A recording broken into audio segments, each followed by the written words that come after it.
पाकिस्तान में एक जंगल था जिसमें बहुत से परिंदे आपस में रहते थे और वो जंगल फल फ्रूट से भरा हुआ था।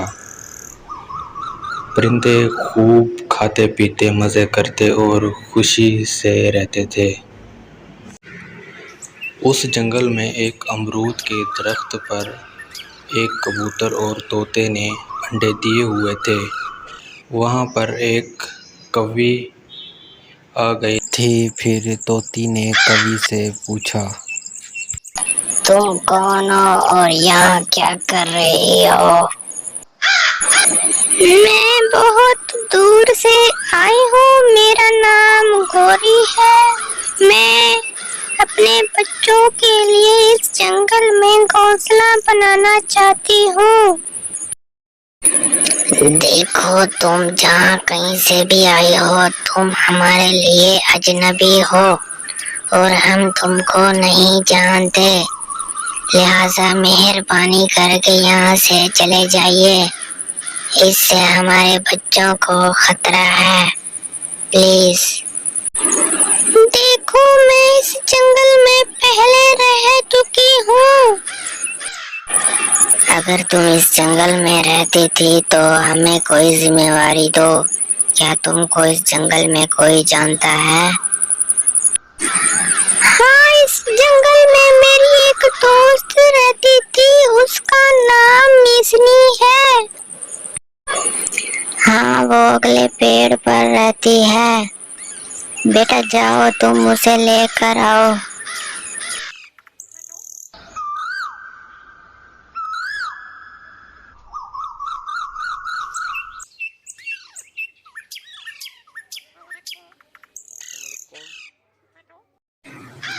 हेलो आंटी, क्या हाल है आपके?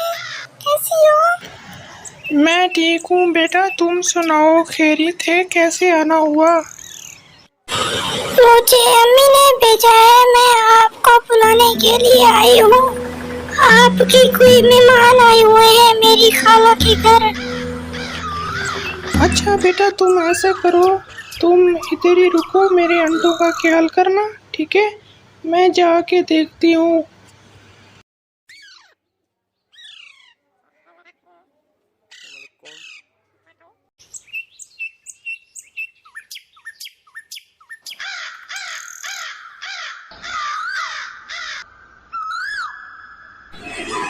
हेलो दोस्त, क्या हाल है? कहाँ रह गई थी मेरी दोस्त?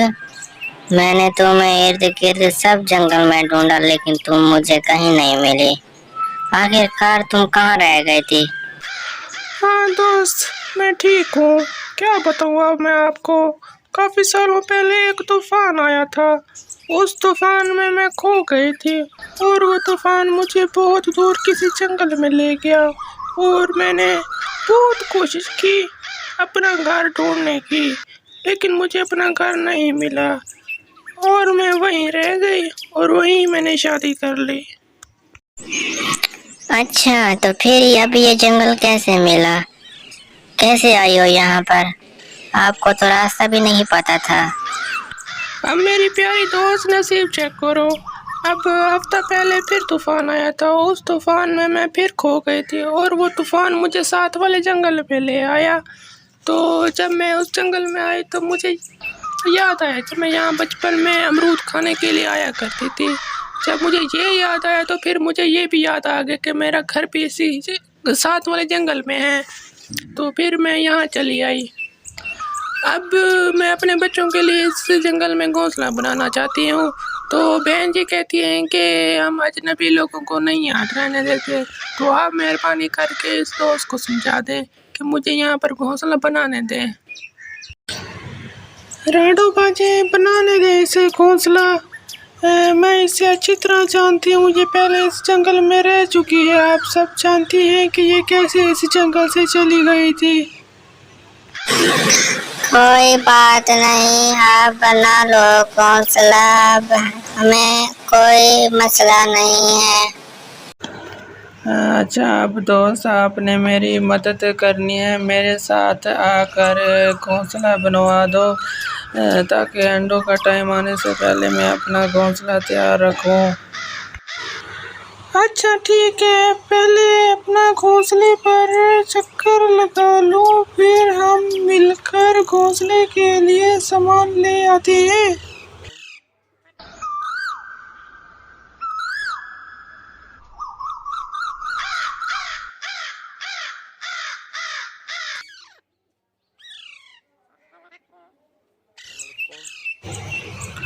हाँ बेटा, कोई मसला तो नहीं है, कोई परेशानी तो नहीं है? नहीं आंटी, कोई मसला नहीं है। अच्छा बेटा, तुमने इधर ही बैठना है, मैं थोड़ा काम जा रही हूँ, ठीक है, मैं आ जाऊंगी।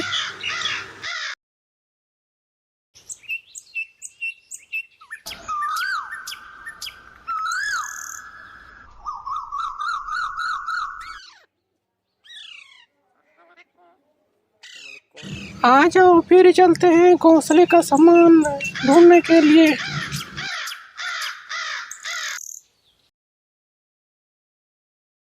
कुछ घंटों बाद गौरी का घोंसला तैयार हो जाता है और अगले ही दिन अंडे दे देती है। आंटी आंटी आंटी जल्दी चलो। क्या हुआ बेटा, सांस क्यों फूली हुई है, क्या मसला है? आंटी, वहाँ आपके अंडों के पास सांप आ गया है, अंडे आपके खाई जा रहा है, जल्दी चलो जल्दी।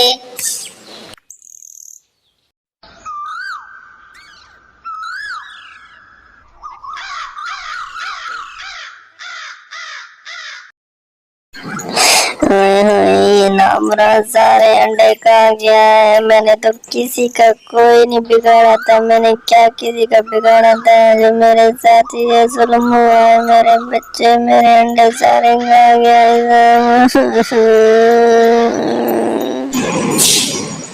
मैं चुप करो मेरी बहन, ये नसीब की बात है, हम इस सांप को नहीं छोड़ेंगे, हम मिलकर बदला लेंगे। तुम अब मेरी बहन, रोना नहीं, जो होना था हो गया है, अब ये सोचते हैं कि सांप से कैसे बदला लें। चुप करो मेरी बहन, रो नहीं। अच्छा बेटा, तुमने सांप को देखा है, कैसा दिखता है? जी आंटी, मैं सांप को पहचान सकती हूँ। अच्छा बेटा, तुम भी हमारे साथ चलो, अभी सांप ज्यादा दूर नहीं गया होगा।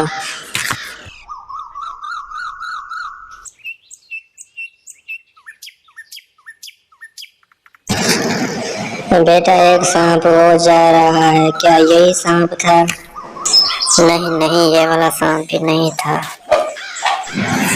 अच्छा चलो आगे चलो, वो भी मिल जाएगा। आंटी, वो जा रहा है सांप जो आंटी के अंडे खा गया था, ये वही सांप है, मैंने खुद देखा था।